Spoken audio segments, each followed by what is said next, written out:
चलिए बात करते हैं इंडेस 40 के बारे में। इंडेस 40 क्या है? इंडेस 40 है जी इन्वेस्टमेंट प्रॉपर्टी।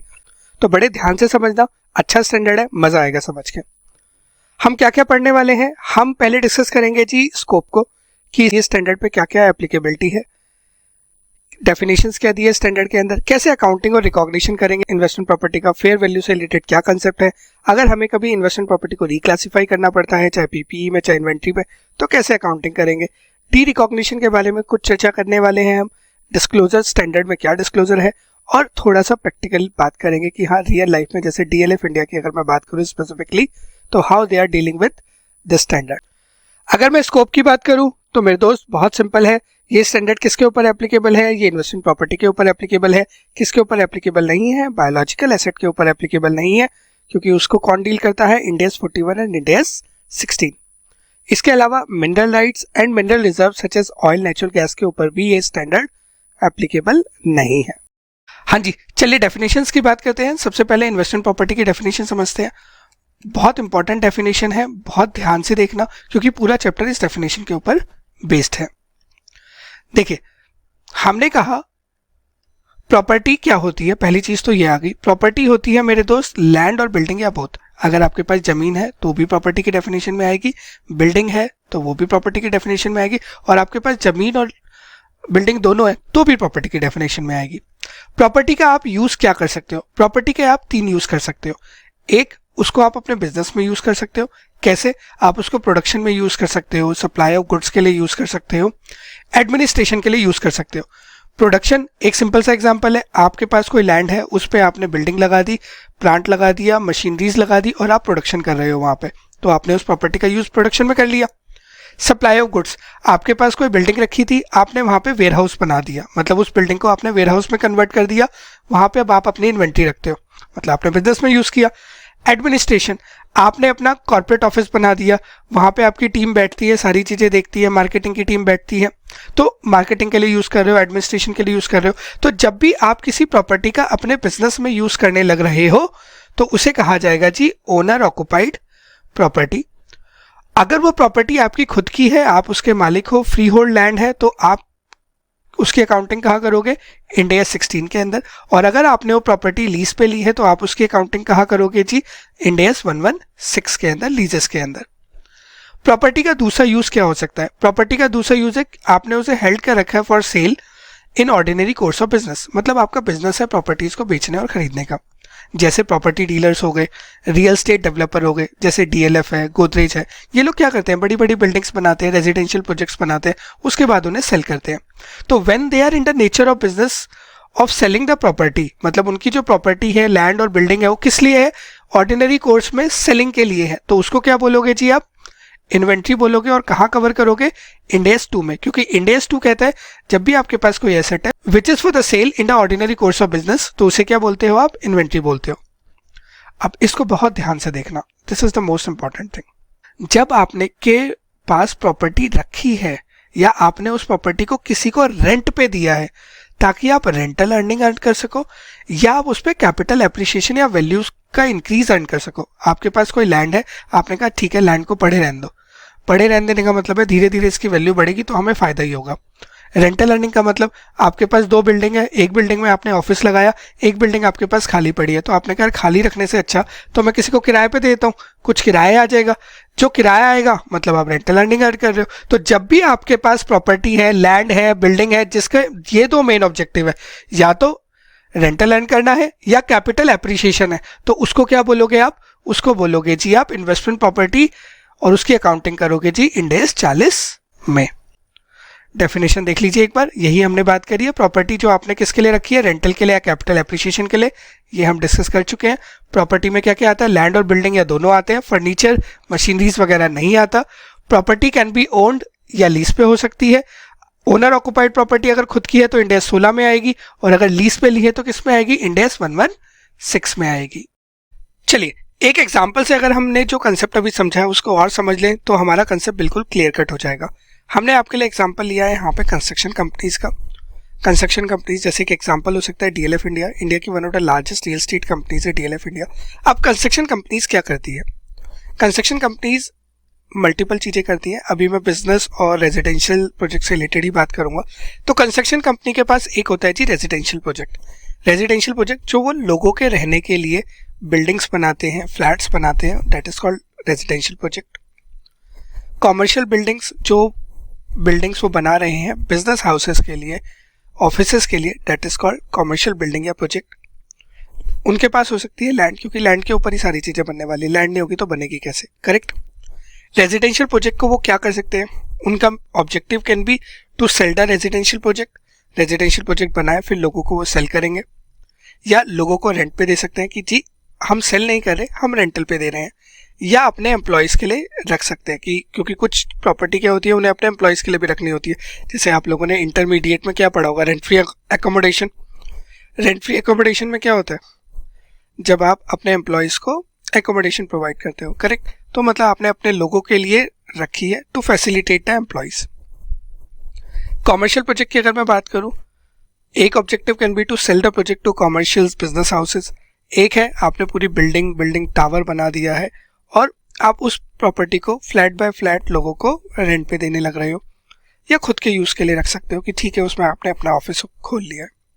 अगर आप लैंड की बात करो तो लैंड किसके लिए यूज़ हो सकती है, आगे बिल्डिंग बनाने के लिए यूज़ हो सकती है, या कैपिटल एप्रिसिएशन के लिए यूज़ हो सकती है, या ऐसा भी हो सकता है कि आपको अभी नहीं पता कि उसका क्या करना है, करेक्ट। अब किस केस में हम किसको इन्वेंट्री बोलेंगे, किसको पीपीई बोलेंगे, किसको इन्वेस्टमेंट प्रॉपर्टी बोलेंगे, अब आपको ये देखना है।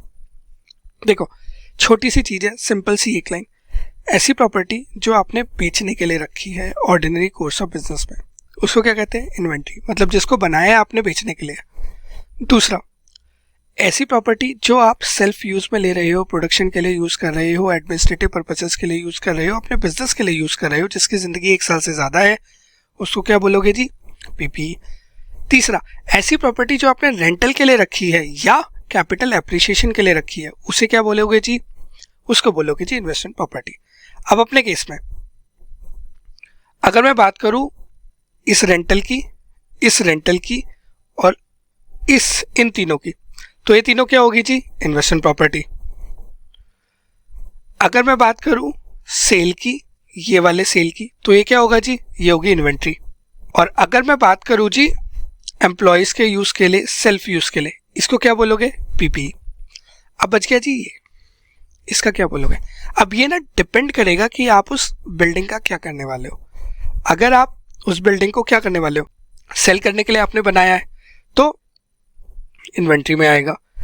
आपने लैंड पे जो बिल्डिंग बनाई है वो आपने रेंटल के लिए बनाई है, लैंड जो आएगी आपकी वो इन्वेस्टमेंट प्रॉपर्टी में आएगी। अगर आपने लैंड का यूज़ करके बिल्डिंग बनाई है जो आप आगे कॉमर्शियल यूज़ के लिए और यू कैन से खुद के यूज़ के लिए लेके आ रहे हो, तो जी पीपी में आएगा। तो डिपेंड करेगा कि आप किस तरीके से लैंड का यूज़ कर रहे हो। ये लीजिए, देख लीजिए एक बार, यही हमने अभी डिस्कस किया था। एक चीज़ और जो ध्यान देना, अगर लैंड का यूज इज अनडिफाइंड, अभी आपको पता नहीं आप कहाँ यूज़ करोगे, तो उसको किस में रखा जाएगा, इन्वेस्टमेंट प्रॉपर्टी में रखा जाएगा। इसलिए रखा जाएगा क्योंकि आपको नहीं पता कल की डेट में प्राइस बढ़ेगा, सही पैसे मिलेंगे, कैपिटल एप्रिसिएशन है, आप बेच दोगे, इसीलिए आप उसको किसकी डेफिनेशन में लेके चलते हो, इन्वेस्टमेंट प्रॉपर्टी में। एक छोटी सी चीज़ और याद रखना, जब आप रेंटल की बात करते हो तो आप बात करते हो कि आपने जो प्रॉपर्टी दी है वो ऑपरेटिंग लीज पे दी है, फाइनेंस लीज पे नहीं दी, क्योंकि ऑपरेटिंग लीज पे ना ओनरशिप ट्रांसफर नहीं होती, करेक्ट। तो अगर हम एग्जांपल्स की बात करें कि जो इन्वेस्टमेंट प्रॉपर्टी है और जो इन्वेस्टमेंट प्रॉपर्टी नहीं है, ये आप खुद रीड कर सकते हैं, हमने ये सारे पॉइंट डिस्कस कर लिए हैं विद द अर्लियर एग्जांपल। अगर हम अदर पॉइंट की बात करें जो इन्वेस्टमेंट प्रॉपर्टी से रिलेटेड है, तो जी इन्वेस्टमेंट प्रॉपर्टी एक सीजीयू होता है, क्योंकि इन्वेस्टमेंट प्रॉपर्टी खुद में कैश जनरेट करता है। सीजीयू जब आप इंडिया 36 में जाएंगे वहाँ आप डिटेल में पढ़ेंगे, जिन्होंने पढ़ लिया है अच्छी बात है, तो उनको पता ही होगा सीजीयू क्या है। CGU basically is cash generating unit, जो खुद में कैश जनरेट कर सकता है, वो किसी और पे डिपेंड नहीं करता। अब अगर कोई बिल्डिंग है जिसको आपने किराए पे दी है तो खुद में कैश जनरेट कर रहा है, वो किसी पे डिपेंड नहीं करता, इसीलिए उसे क्या कहा जाता है, सीजीयू कहा जाता है। ये पॉइंट बहुत प्यारा है, बड़ा अच्छा पॉइंट है। देखो, एक है मेरे दोस्त होल्डिंग कंपनी, एक है जी सब्सिडरी कंपनी। होल्डिंग कंपनी ने एक प्रॉपर्टी दी है सब्सिडरी कंपनी को लीज पर, जिसमें सब्सिडरी कंपनी का ऑफिस है। दूसरा सीन है जब सब्सिडरी कंपनी ने होल्डिंग कंपनी को एक प्रॉपर्टी दी है लीज पर जिसमें होल्डिंग कंपनी का ऑफिस है, कर सकते हैं, कोई दिक्कत नहीं है, ऐसा कर सकते हैं बिल्कुल। जब होल्डिंग कंपनी ने सब्सिडरी को प्रॉपर्टी दी है रेंट पर, तो होल्डिंग कंपनी का ऑब्जेक्टिव क्या है? रेंट अर्न करना। तो उस प्रॉपर्टी को क्या बोलोगे? Investment property in holding financial. Correct है जी, कह सकता हूं। सिमिलरली जो सब्सिडरी ने होल्डिंग को रेंट पे दी है तो उसको इन्वेस्टमेंट प्रॉपर्टी बोलेंगे सब्सिडरी के फाइनेंशियल में। ठीक है, तो स्टैंड अलोन फाइनेंशियल में तो दोनों के में इन्वेस्टमेंट प्रॉपर्टी आ जाएगी। जब आप कंसोलिडेटेड फाइनेंशियल स्टेटमेंट बनाओगे, कंसोलिडेटेड फाइनेंशियल स्टेटमेंट कैसे बनती है? अगर होल्डिंग और सब्सिडरी है तो हम मानते हैं कि दोनों एक एंटिटी है, अलग अलग एंटिटी नहीं है। अब जब एक ही एंटिटी है वो खुद को कोई चीज किराए पे कैसे दे सकती है? होल्डिंग और सब्सिडरी दो अलग एंटिटी ना होके एक एंटिटी है। क्या एक एंटिटी कोई बंदा खुद को ही कोई चीज किराए पे दे सकता है? नहीं दे सकता। तो जब खुद को कोई चीज किराए पे नहीं दे सकते तो सीएफएस में उसको आप इन्वेस्टमेंट प्रॉपर्टी नहीं बोल सकते। सिंस आप उसको खुद के यूज के लिए रख रहे हो, मतलब आप अपने सब्सिडरी के यूज के लिए रख रहे हो, मतलब अपने लिए रख रहे हो, तो उसको आप क्या बोलोगे? पीपीई बोलोगे। तो एक प्रॉपर्टी स्टैंड अलोन में होल्डिंग सब्सिडरी के केस में हो सकता है इन्वेस्टमेंट प्रॉपर्टी हो, बट जब आप कंसोलिडेटेड पे आओगे तो वो ओनर ऑक्युपाइड प्रॉपर्टी बन सकती है, पीपीई बन सकता है, या इंड AS 116 में भी जा सकता है। If property is leased to subsidiary or holding company, then it will classify as investment property in standalone financial of the entity who owns it, जिसकी ओनरशिप है।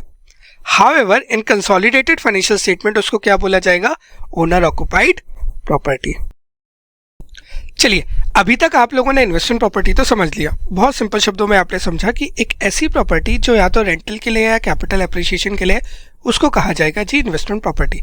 करेक्ट, यही समझा आप लोगों ने। बट क्या रियल लाइफ में जब हम प्रॉपर्टीज को एक्सप्लेन करेंगे, देखेंगे कि क्या वो इन्वेस्टमेंट प्रॉपर्टी है या पीपीई है या लीजेस है, तो क्या जिंदगी इतनी आसान होगी?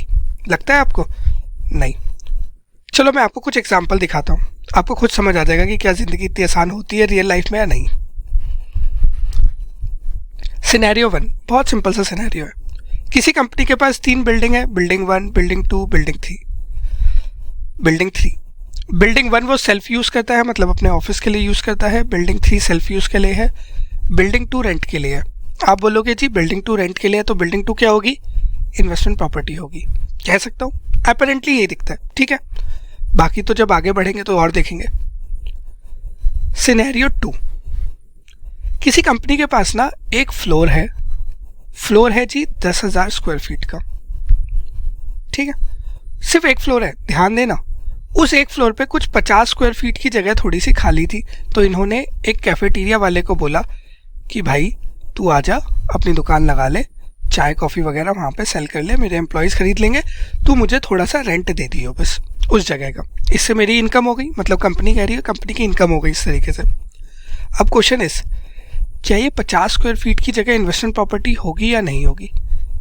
क्या ये पूरा फ्लोर इन्वेस्टमेंट प्रॉपर्टी होगा या नहीं होगा? हमें तो नहीं पता। हमने तो बोला जो प्रॉपर्टी रेंट के लिए रखी है वो इन्वेस्टमेंट प्रॉपर्टी होती है। अब मैंने तो 50 स्क्वायर फीट रेंट के लिए रखा है, तो क्या 50 स्क्वायर फीट मेरा इन्वेस्टमेंट प्रॉपर्टी होगा और बाकी मेरा पीपीई होगा? क्या होगा मुझे नहीं पता। कितनी ओनर ऑक्युपाइड प्रॉपर्टी, कितनी इन्वेस्टमेंट प्रॉपर्टी है। करेक्ट। एक और एग्जांपल लेते हैं। एक होटल है, बड़े बड़े होटल होते हैं, आप रॉयल्स ले लीजिए, ताज ले लीजिए, आईटीसी ले लीजिए। उसको अगर आप ध्यान से देखो ना तो वहाँ पे कुछ इस तरीके का उनका स्पेस होता है। जो जगह है उसमें कुछ में तो रूम्स होते हैं जिनको वो लोगों को किराए पे देते हैं। उसके अलावा स्विमिंग पूल है, रेस्टोरेंट है, प्ले एरिया है, रिसेप्शन है, पार्किंग एरिया है, मल्टीपल चीज़ें होती हैं। रूम्स तो वो लोगों को रेंट पे देते हैं।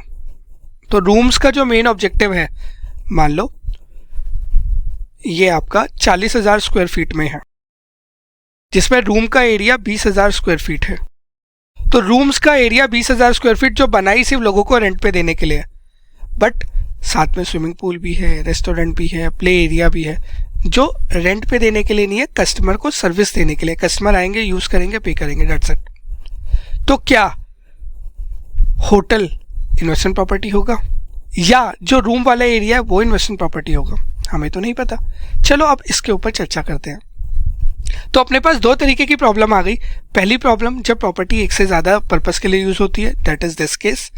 सेकंड, जब कोई आप सर्विसेज देते हो along with the rent service, ये जो रेंट की सर्विस है इसके साथ आपने कुछ सर्विसेज दी हैं, जैसे स्विमिंग पूल की, रेस्टोरेंट की, प्ले एरिया की। This is the problem number 2। ठीक है, चलो देखते हैं स्टैंडर्ड क्या कहता है। बड़े ध्यान से देखना, बहुत ईजी चीज़ है, एक ही बार में समझ आ जाएगा, बट अगर ध्यान नहीं दिया तो ऊपर से भी चला जाएगा। ठीक है, problem 1, property held for more than one purpose. एक से ज़्यादा पर्पज के लिए है। मोर देन वन पर्पज है तो आपको देखना है क्या आप उस प्रॉपर्टी को स्प्लिट कर सकते हो, क्या आप अलग अलग कर सकते हो कि जी ये तो मेरा रेंटल वाली पार्ट है, ये मेरा नॉन रेंटल वाला पार्ट है, ये सेल्फ ऑक्यूपाइड वाला पार्ट है, या आप नहीं कर सकते। 2 केसेस हैं, क्या कर सकते हो या नहीं कर सकते।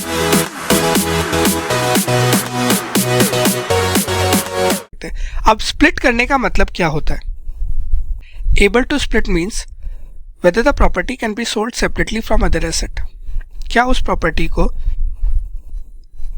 आप सेपरेटली बेच सकते हो या नहीं बेच सकते। जैसे अपने केस में क्या था, ध्यान दो। अगर मैं इस सिचुएशन की बात करूं, इस सिचुएशन में आपने बोला इन्वेस्टमेंट प्रॉपर्टी है, क्यों? क्योंकि आप इसको अलग कर सकते हो, आप इसको अलग से बेच सकते हो। तो आपने इसको अलग किया, अलग करके बोला कि ये तो इन्वेस्टमेंट प्रॉपर्टी हो गई, ये दोनों आपका ओनर ऑक्यूपाइड प्रॉपर्टी हो गई। इस सिचुएशन में क्या आप ये जो पूरा फ्लोर है इसको अलग से उसमें से 50 स्क्वायर फीट निकाल के बेच पाओगे? क्या पॉसिबल है? खुद सोच लीजिए ना। क्या कोई बंदा एक घर है, जिसका घर मतलब एक फ्लोर है, 100 स्क्वायर फीट का मान लो फ्लोर है, उसमें से क्या 20 स्क्वायर फीट अलग से निकाल के बेच सकता है? नहीं बेच सकता ना। तो क्या आप अलग से बेच सकते हो तो you will be able to split, नहीं बेच सकते तो will say not able to split. अगर बेच सकते हो, अलग कर सकते हो तो जिंदगी बहुत आसान है। रेंटल इनकम वाला जो पार्ट है वो ले जाओ जी इंड एस 40 में, जो बाकी बच गया वो कहाँ आ जाएगा? ओनर ऑक्यूपाइड प्रॉपर्टी में। चाहे तो इंड एस 16 जाएगा या इंड एस 116 जाएगा, डिपेंड कि अगर ओन्ड है तो 16 आएगा, लीज्ड है तो 116 आएगा। ठीक है, मतलब आपने उसके 2 हिस्से कर दिए। जो आप रेंटल के लिए यूज कर रहे हो, जैसे अपने केस में B1, B2, B3 3 बिल्डिंग थी, B2 आपने अलग कर दी, that is a rental income property, उसको ले जाना इंड एस 40 में। B1 और B3 को ले जाना जी इंड एस 16 या 116 में, क्योंकि आपने उसका यूज किया है प्रोडक्शन या एडमिनिस्ट्रेटिव पर्पस के लिए, खुद के बिजनेस के लिए यूज किया है। बट मजेदारी वाली बात तो यहाँ आएगी। कब आएगी जी? हम बांट नहीं सकते, तो क्या करें? तो स्टैंडर्ड बहुत सिंपल कहते हैं, significant portion is owner occupied that is held for use in production और एडमिनिस्ट्रेटिव पर्पसेस। क्या आपने जो मेजर पोर्शन है, बहुत बड़ा पोर्शन है, ओनर ऑक्यूपाइड है, मतलब आपने अपने बिजनेस के लिए यूज किया है, प्रोडक्शन के लिए, एडमिनिस्ट्रेटिव पर्पस के लिए यूज किया है, तो भैया इंड एस 16 में ले जाना। बट अगर ओनर ऑक्यूपाइड एरिया तो बहुत कम है, मेजर पार्ट तो आपने रेंट पे दे रखा है, तो इंड एस 40 में ले जाना। Insignificant portion is owner occupied that is held for use in production और एडमिनिस्ट्रेटिव पर्पस, तो आप कहाँ ले जाना? End S 40। और अगर मैं सिंपल शब्दों में बोलूँ तो देखो उसका नेचर किस तरीके का है। इनसिग्निफिकेंट पोर्शन होता है 2%, 4%, 5%। ऐसा नहीं कि सर 49% इनसिग्निफिकेंट होगा, ऐसा नहीं होता। 2, 4, 5, 10%। मतलब अगर आपने 70, 80, 90% तक की प्रॉपर्टी खुद के लिए यूज कर रहे हो, 5, 7, 8% की प्रॉपर्टी रेंट पे दी है, तो ओनर ऑक्यूपाइड प्रॉपर्टी है, इंड एस 16 में कवर होगी या 116 में कवर होगी। बट अगर इनसिग्निफिकेंट पोर्शन खुद के लिए यूज कर रहे हो, 2, 4, 5% यूज कर रहे हो, तो इंड एस 40 में मतलब इन्वेस्टमेंट प्रॉपर्टी में कवर होगी। एग्जाम्पल लेते हैं इसी के ऊपर। Entity having 15 floors of which 5 floors for its office, the remaining 10 floor are lease out to tenants under the operating lease. किसी एंटिटी के पास 15 फ्लोर है किसी बिल्डिंग में, 5 फ्लोर तो खुद के लिए यूज करता है, मतलब ओनर ऑक्यूपाइड प्रॉपर्टी हो गई, या तो इंड एस 16 में जाएगी या इंड एस 116 में जाएगी। बाकी जो 10 फ्लोर है उन्होंने ऑपरेटिंग लीज पे दे रखा है, मतलब किराए पे दे रखा है, रेंटल इनकम के लिए दे रखा है। तो हमें तो ये दिखता है कि भैया 10 फ्लोर मोटा मोटा लगते हैं, इन्वेस्टमेंट प्रॉपर्टी हो सकते हैं अगर हम उसे अलग से बेच सकते हैं तो। Correct. Entity could sell the title of 10 floors while retaining legal title of the other 5 floors. Entity इन 10 फ्लोर को अलग से बेच सकती है। तो एक बिल्डिंग है जिसके 2 यूज हैं, मल्टीपल यूज हैं, ऑफिस भी है और रेंटल भी है, प्लस आप अलग अलग कर सकते हो, you are able to split. When you are able to split, तो जो पार्ट आपने रेंटल के लिए दिया है जैसे 10 फ्लोर, वो इन्वेस्टमेंट प्रॉपर्टी हो जाएंगे, बाकी ओनर ऑक्युपाइड प्रॉपर्टी हो जाएंगे। Remaining 10 floor should be classified as investment property since the title between the floor can be split. This is example 1। Example 2 बहुत ध्यान से देखना, बहुत अच्छा एग्जाम्पल है। Entity uses 35% of the floor space as its head office, बाकी 65% उसने क्या कर रखा है, लीज आउट कर रखा है। It is enable to sell the tenant space और enter into a finance lease related solely to it. वो जो 65% वाला एरिया है उसको वो अलग से बेच नहीं सकती। जब बेच नहीं सकती अलग से, तो बट यू विल से क्या आप उसे स्प्लिट कर सकते हो, नहीं कर सकते? वी विल से कि हम उसे स्प्लिट नहीं कर सकते। जब आप प्रॉपर्टी को स्प्लिट नहीं कर सकते तो हमें क्या करना होता था, याद करो। और अगर याद नहीं आ रहा तो पीछे जाके वीडियो में देख लो एक बार। तो हमें क्या चेक करना होता था, हमें ये चेक करना होता था कि जो एरिया हम ऑफिस यूज के लिए यूज कर रहे हैं क्या वो सिग्निफिकेंट है या नहीं है, क्या वो 2-4-5% से ज़्यादा है या नहीं है। अब अपने केस में तो कितना परसेंट है, 35% है। 35% का मतलब क्या हो गया कि सिग्निफिकेंट एरिया ऑफिस के लिए यूज़ हो रहा है। तो जो चीज़ ऑफिस के लिए ज़्यादा यूज़ हो रही है तो आप उसको क्या बोलोगे, आप उसको इन्वेस्टमेंट प्रॉपर्टी नहीं बोल सकते, क्योंकि 35% एरिया जो है वो सिग्निफिकेंट है। करेक्ट। चलिए अब थर्ड पार्ट देखते हैं। Entity owns a hotel including a health and fitness centre house in a separate building that is part of the premises of the entire hotel. Entity के पास एक होटल है जिसमें एक जगह होटल है और जो दूसरी एडजेसेंट बिल्डिंग है या साथ वाली बिल्डिंग है, कुछ भी बोल लो, अलग जो बिल्डिंग है उसमें हेल्थ और फिटनेस सेंटर है। Health fitness centre will be leased out to an independent operator. Health fitness centre आप किसी को अलग से लीज आउट कर सकते हो। And it can be sold और leased out under a finance lease. इसको आप अलग से बेच भी सकते हो और फाइनेंस लीज में ट्रांसफर भी कर सकते हो। तो सिंपल सी बात है, ये तो बिल्कुल अलग हो गया, you are able to split it, और आपने इसको रेंट पे भी दिया है। तो क्या हम इसको इन्वेस्टमेंट प्रॉपर्टी बोलेंगे या नहीं बोलेंगे? हाँ जी, इन्वेस्टमेंट प्रॉपर्टी बिल्कुल बोलेंगे, क्योंकि हम इसको अलग से बेच सकते हैं या फाइनेंस लीज पे ट्रांसफर कर सकते हैं, प्लस इसको हमने रेंट पे दिया है। तो this will be classified as investment property. तो यहाँ पर जब आप बात करोगे एबल टू स्प्लिट में, तो आप इसमें दो चीज़ें ले लेना, are you able to sell it और are you able to go for a finance lease. चलो जी, अब प्रॉब्लम नंबर 2 की बात करते हैं। Property held for more than one purpose. जब आपने प्रॉपर्टी एक पर्पस से ज़्यादा के लिए ली है, जैसे हमने होटल वाला एग्जाम्पल समझा था।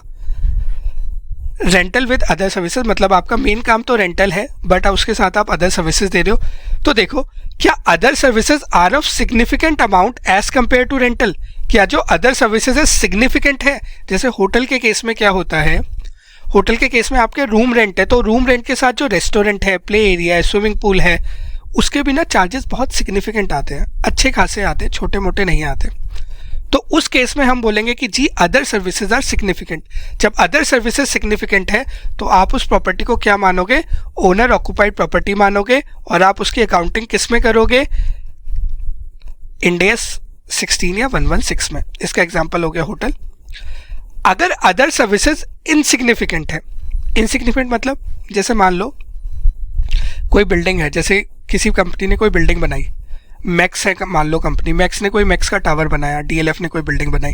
अब वो पूरी बिल्डिंग लोगों को रेंट पे दे देते हैं, बट जो बेसमेंट का एरिया होता है ना, ग्राउंड का एरिया होता है या उसके नीचे का अंडरग्राउंड एरिया होता है, वो अपने पास रख लेते हैं ताकि वो इसका मेंटेनेंस के लिए कुछ लोगों को बैठा सके, कि अगर बिल्डिंग में कुछ कमी आएगी या कुछ प्रॉब्लम होगी तो मेंटेन करने के लिए भी तो कोई चाहिए। तो ये जो मेंटेनेंस की सर्विस दी जाती है, रिपेयर की सर्विस दी जाती है, इसको कहा जाता है basically common area maintenance charges, camp charges कहा जाता है वैसे तो, और बहुत नॉमिनल अमाउंट होता है, ज़्यादा नहीं होता, 10-20 रुपये स्क्वायर फीट, 40 रुपये स्क्वायर फीट, 60 रुपये स्क्वायर फीट, वेरेज रेंट आपका होता है हज़ारों में, बहुत बड़े नंबर होते हैं। तो ये जो सर्विस है ये this is insignificant as compare to rent. तो इसीलिए अगर ऐसा केस है तो हम बोलेंगे ये जो प्रॉपर्टी है this is a investment property. जैसे owner of building provide security maintenance services to the lessees, जिसको उसने लीज पे दिया है, तो हम इसको क्या मानेंगे, इन्वेस्टमेंट प्रॉपर्टी। तो सिंपल शब्दों में आपने कभी भी मल्टीपल सर्विसेज हैं तो चेक कर लो रेंट के अलावा जो सर्विस है क्या वो सिग्निफिकेंट है या इनसिग्निफिकेंट है। सिग्निफिकेंट है तो ओनर ऑक्युपाइड प्रॉपर्टी, और अगर इनसिग्निफिकेंट है तो investment property. When classification is difficult, तो स्टैंडर्ड कहता है कि एंटिटी को कुछ ना कुछ लॉ और रूल्स बनाने पड़ेंगे कि कब वो उसे प्रॉपर्टी को इन्वेस्टमेंट प्रॉपर्टी मानेगी, कब वो ओनर ऑक्युपाइड प्रॉपर्टी मानेगी। तो उसको ना अपने पॉलिसी बनानी पड़ेगी और उसको अकाउंट्स में डिस्क्लोज करना पड़ेगा। स्टैंडर्ड रिक्वायर करता है कि आपको एक पॉलिसी बनाओ और डिस्क्लोज करो क्राइटेरिया कि किस तरीके से आप इन्वेस्टमेंट प्रॉपर्टी को ओनर ऑक्युपाइड प्रॉपर्टी से या property held for from sale in the ordinary course of business से आप अलग करते हो, मतलब कैसे आप उसको इन्वेंट्री से और पीपीई से अलग करते हो एक तरीके से। In case of acquisition of asset और group of asset, entity needs to provide the criteria to separate investment property transaction from Ind AS 103 transaction. अगर आपने कोई बिजनेस कॉम्बिनेशन किया है तो बिजनेस कॉम्बिनेशन में आप किस तरीके से प्रॉपर्टीज़ को अलग अलग क्लासीफाई करोगे वो आपको बताना पड़ेगा। मतलब जो अभी 2 केसेस देखे, अगर वो बिजनेस कॉम्बिनेशन का केस होता कि आपने प्रॉपर्टी परचेज करी है तब आपको प्रॉब्लम आ रही है, तो आपको बताना पड़ेगा अपने अकाउंट्स में कि किस तरीके से आप इनको अलग अलग करोगे। तो ये डिस्क्लोजर के लिए बेसिकली रिक्वायरमेंट थी। ये एक समरी दी हुई है डिफरेंट केसेस जिसमें किस तरीके की प्रॉपर्टी है, क्या वो इन्वेस्टमेंट प्रॉपर्टी होगी नहीं होगी, तो क्या होगा। ये सारे पॉइंट्स हम ऑलरेडी डिस्कस कर चुके हैं, तो आप इसको खुद एक बार रीड कर सकते हैं। चलिए अब बात करते हैं रिकॉग्निशन और अकाउंटिंग की। रिकॉग्निशन मीन्स कि आप इन्वेस्टमेंट प्रॉपर्टी को कब बुक्स में रिकॉग्नाइज करोगे, और अकाउंटिंग मतलब कैसे अकाउंटिंग करोगे, किस तरीके से उसकी कॉस्ट निकालोगे, सब कुछ मेजरमेंट कैसे करोगे बेसिकली। तो मेरे दोस्त रिकॉग्निशन ना बहुत सिंपल सी बात है। रिकॉग्निशन, एक एसेट की रिकॉग्निशन कब होती है, ये चीज़ हम I guess 11th 12th foundation graduation हर जगह पढ़ते आए।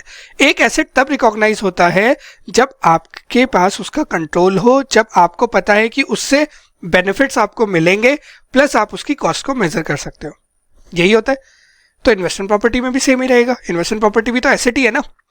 तो investment property entity can recognize an asset कब, जब आपको प्रोबेबल है, मतलब आपको बहुत एश्योरेंस है कि जी उससे फ्यूचर इकोनॉमिक बेनिफिट आपको मिलेंगे, फ्यूचर में फ़ायदा मिलने वाला है, प्लस आप उसकी कॉस्ट को मेज़र कर सकते हो।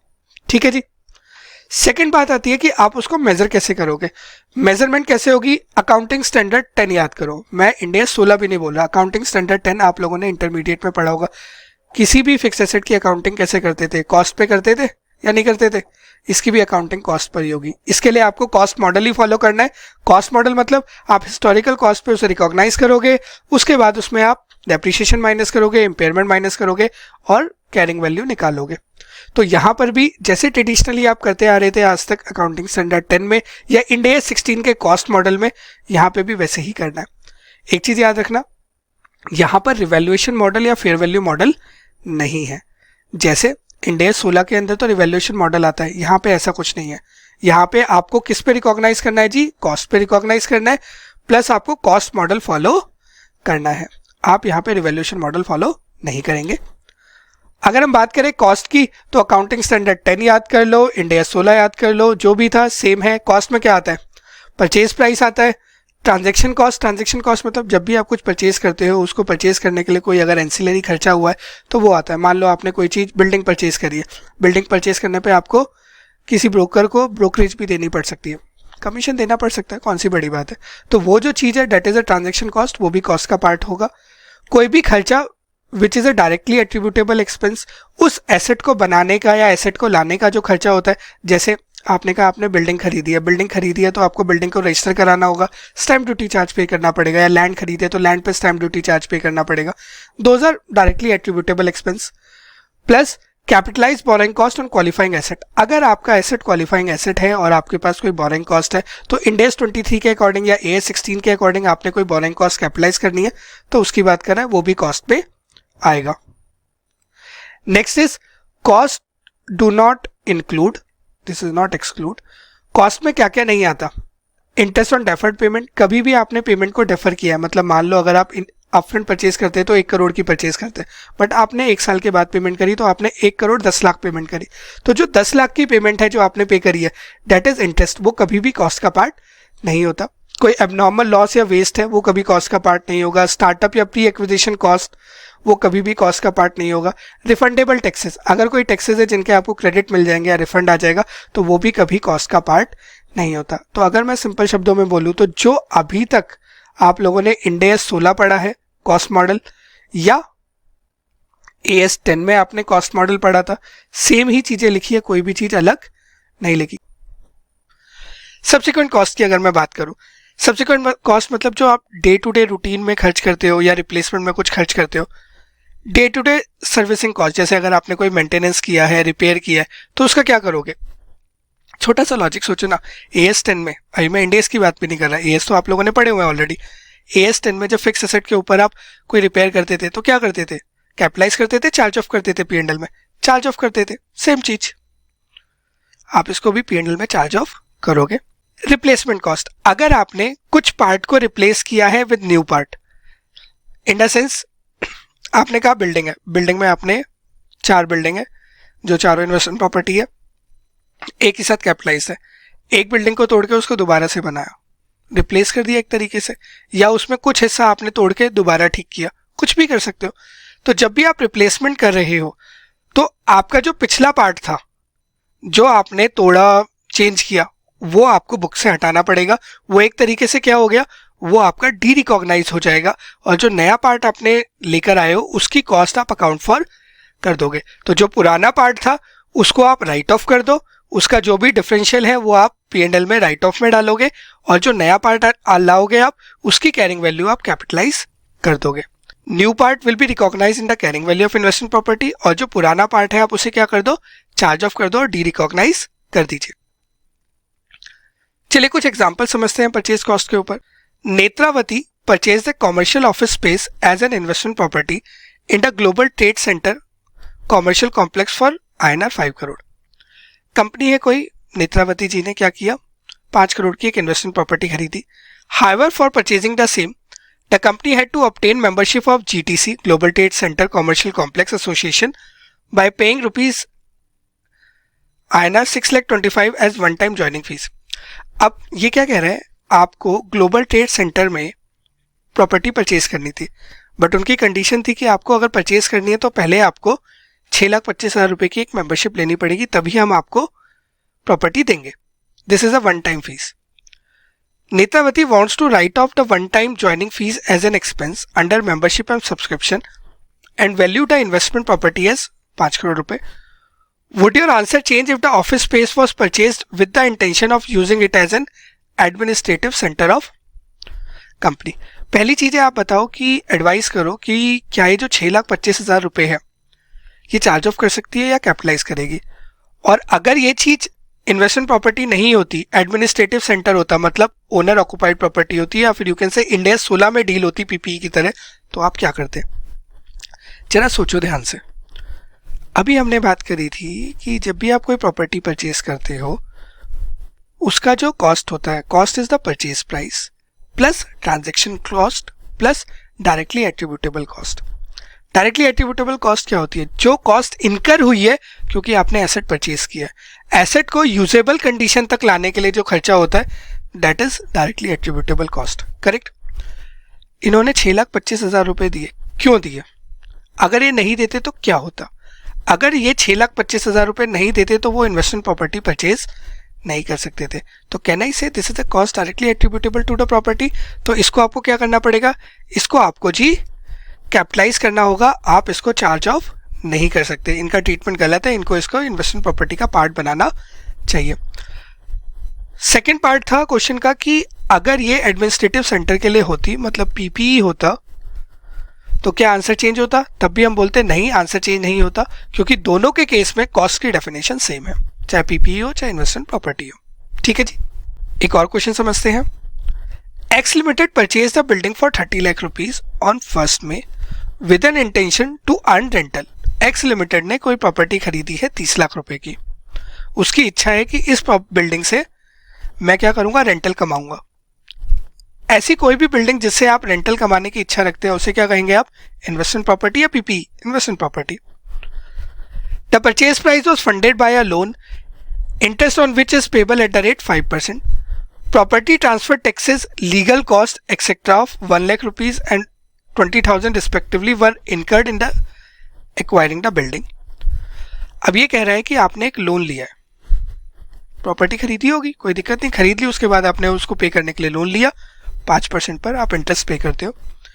इसके अलावा आपने कुछ खर्चा किया है 1,20,000 रुपये का, किस चीज़ पे? टैक्सेस और डायरेक्ट लीगल कॉस्ट पे। Can I say these are directly attributable cost? क्योंकि ये आपने क्यों इनकर करी है, क्योंकि आपको प्रॉपर्टी परचेज करनी थी। करेक्ट। AS 10 याद करो, इंड AS 16 याद करो। X Limited redeveloped the building into retail shops for rent under the operating lease to independent third party. X Limited ने क्या किया, उस बिल्डिंग में थोड़ा सा काम किया, डेवलपमेंट कराई और उसमें छोटी छोटी दुकानें निकाली और वो उसने थर्ड पार्टीज को ऑपरेटिंग लीज पे दे दी। जो उसे एक्सपेंडिचर किया है रीडेवलपमेंट पे, वो 2 लाख रुपए किया है प्लानिंग परमिशन पे, 7 लाख रुपए किया है कंस्ट्रक्शन पे, जिसमें से 4 लाख आपका रिफंडेबल परचेज टैक्सेस है। मीन्स उससे पहले तो इतना खर्चा किया था, इसके बाद उसने उस बिल्डिंग के ऊपर ताकि वो रेंट पे दे सके 2 लाख रुपए ये खर्च किया, 7 लाख रुपए और खर्च किया है। बट 7 लाख में से 40,000 तो रिफंडेबल है, तो वो तो अपफ्रंट हटा देता हूँ मैं, क्योंकि रिफंडेबल टैक्सेस कभी भी कॉस्ट का पार्ट नहीं होते। अब आप बताओ बिल्डिंग की कॉस्ट कितनी होगी। तो अब आपको ये डिसाइड करना है कि कौन सा खर्चा इसमें आएगा, कौन सा खर्चा नहीं आएगा। ठीक है, चलो अब थोड़ा सा फिर से पीछे चलते हैं, याद करते हैं कुछ चीज़ों को। कॉस्ट क्या होती थी? Purchase price, transaction cost, directly attributable cost, कोई और खर्चा जो आपने परचेज के लिए किया है। करेक्ट। परचेज प्राइस कितना है? कहना से 30 लाख रुपए। ट्रांजैक्शन कॉस्ट है कहना से 1,20,000 रुपए, क्योंकि ये कॉस्ट ऐसी है जो आपने परचेज के लिए खरीदी है, ये नहीं करते तो आप परचेज ही नहीं कर पाते। क्या लोन का जो इंटरेस्ट है मेरी कॉस्ट का पार्ट बनेगा? नहीं जी, लोन का इंटरेस्ट तभी बनता है जब आप क्वालिफाइंग एसेट होता है, वो इंड AS 23 के अंदर कवर्ड है। अभी हम मान रहे हैं कि ये क्वालिफाइंग एसेट नहीं है, तो इसको कुछ भी कैपिटलाइज नहीं करेंगे। अब बच गए अपने 2 खर्चे। क्या ये दोनों खर्चे डायरेक्टली एट्रीब्यूटेबल हैं उस प्रॉपर्टी से या नहीं है? या यू कैन से, क्या इन दोनों के बिना आपकी प्रॉपर्टी तैयार हो सकती थी रेंट पे देने के लिए या नहीं? कहने से अगर ये दोनों खर्चे नहीं होते तो आप प्रॉपर्टी रेंट पे नहीं दे पाते। कह सकता हूँ, बिल्कुल सही बात है। नहीं कह, अगर ये दोनों नहीं होते आप प्रॉपर्टी रेंट पे दे ही नहीं सकते थे, क्योंकि आप दुकान बना ही नहीं पाते। इसीलिए इन दोनों को भी आपको क्या करना पड़ेगा? कैपिटलाइज करना पड़ेगा। कितना? 2 लाख प्लस 6.60 लाख, क्योंकि 40,000 रिफंडेबल है तो उसको कॉस्ट में नहीं लिया जाएगा। ठीक है, तो ये आ गई आपकी कॉस्ट ऑफ बिल्डिंग। देख लीजिए एक बार, 30 लाख, 1,20,000, 2 लाख ये आ गया, 6,60,000 ये आ गया, 39,80,000। हम ये मान के चल रहे हैं कि ये बिल्डिंग क्वालिफाइंग एसेट नहीं है, इसीलिए इस पर कोई भी इंटरेस्ट कैपिटलाइज नहीं किया गया। चलिए अब एक एग्जांपल रिप्लेसमेंट कॉस्ट का भी ले लेते हैं। X owns a building which is use to earn rental. X के पास बिल्डिंग है जिसको वो किसके लिए यूज करता है? रेंटल के लिए। रेंटल के लिए जब आप कोई प्रॉपर्टी यूज करोगे तो वो क्या होगी? Investment property. Building has a carrying value of 50 lakh rupaye. X limited recently replaced interior walls of the building and cost of new wall is 5 lakh rupaye. The original walls have a carrying value of 1 lakh rupaye. ये कह रहा है कि हमारे पास एक building थी 50 लाख रुपए की, जिसमें कुछ इंटीरियर वॉल्स थी 1 लाख रुपए की, जो हमने रिप्लेस कर दी। बाकी की वैल्यू है जी 49 लाख रुपए। ठीक है, इसको रिप्लेस कर दिया, इसकी जगह नई वॉल्स आ गई कितने की? 5 लाख रुपए की। तो हमने बोला था जी इसको आप क्या कर दो? डी रिकॉग्नाइज कर दो, हटा दो। तो ये हट जाएगी और इसकी जगह अब आप क्या कर दो? जो नई वॉल लेकर आ रहे हो या नया जो खर्चा कर रहे हो, नया पार्ट आ रहा है, उसको आप कॉस्ट में ऐड कर दो। तो कहना ही से आपकी जो रिवाइज कॉस्ट हो जाएगी वो कितनी हो जाएगी? 54 लाख रुपीस। ये लीजिए, देख लीजिए। ठीक है जी।